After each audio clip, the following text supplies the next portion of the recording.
Now, later this morning, in about an hour and a half, the former St Kilda footballer Stephen Milne's rape case will come before the Magistrates Court. This is what's known as a committal mention, a preliminary hearing to sort out legal arguments before his full committal hearing, which is when the court will decide whether the case should go to trial. And I'm mentioning it now because then later today this will involve 3AW and this program and me. So you need to be told. I also need to say here that what happens today and at any stage in the time ahead, if it goes to trial, is up to the courts and possibly a jury and the legal system. I'm not passing any judgment in this case on what I'm about to say. I need to raise it though, and it goes back almost 10 years to 2004. It was then that I recorded an interview with the young woman at the centre of these allegations, the young woman who alleges she was raped by Milne. I went to her home, I spoke to her and her mother, and recorded an interview which I was to take to our lawyers to see if we could broadcast any of it. She was only, about 19 at the time. Now, this was very difficult and remains very difficult legally. But even then, although Milne had not been charged, there were legal issues of defamation and possibly civil action by the girl. So it was legally difficult. And although I spent some time taping the interview, I was never sure I'd be able to broadcast it. That's normal procedure, nothing special there. But there was a further agreement here. The agreement was with the young woman and her family that we would not broadcast that interview unless they approved, unless they gave the go-ahead, or unless she decided to speak to some other media outlet. That's an agreement I've honoured for almost 10 years. Now, I've spoken to the family at various times and for various reasons. They've continued to ask that it not be broadcast. That was their right. That was the agreement. I've mentioned this on air before. It was no secret.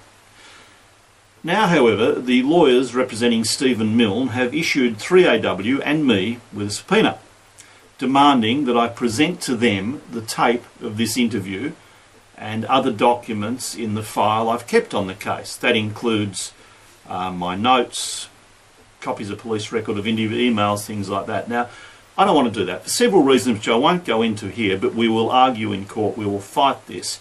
We will do everything we can not to hand it over. I've personally explained that to the family in this case. The young woman, she's now in her late 20s, she's aware of it. I haven't spoken to her, she doesn't feel that would be right, and I accept that. But she and the family are aware and they understand that if ordered by the court to hand over this tape of the interview, we have no option.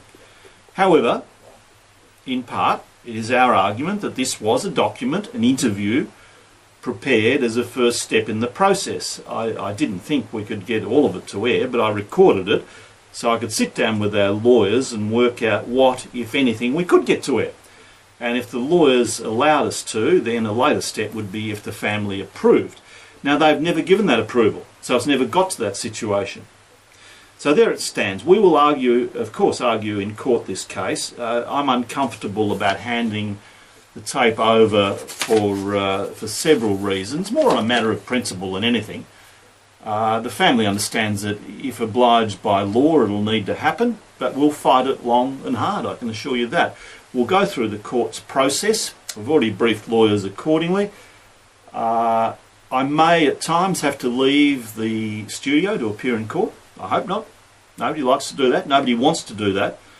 But this is sufficiently important that I may need to go to court. And if I could just say one more thing, and this is without in any way wanting to influence the court or the process. I would say that the young woman I met at the time when I did this interview was an extremely impressive person. I respected her. I was touched by her trust in recording the tape. We have not breached the agreement and we won't. Handing it to the court is not the same as broadcasting it. As a possibility the tape could be handed over and still never played to the court. I guess there's a possibility it could be. But in my view, her demeanour and behaviour during that interview was extremely impressive, and her handling and the family's handling of this situation since, including this latest twist, has remained impressive. I'll keep you in touch. Okay, it's 13 past 9, 96900 693 13 13 32. In a moment, Energy bills, power bills, gas bills, they're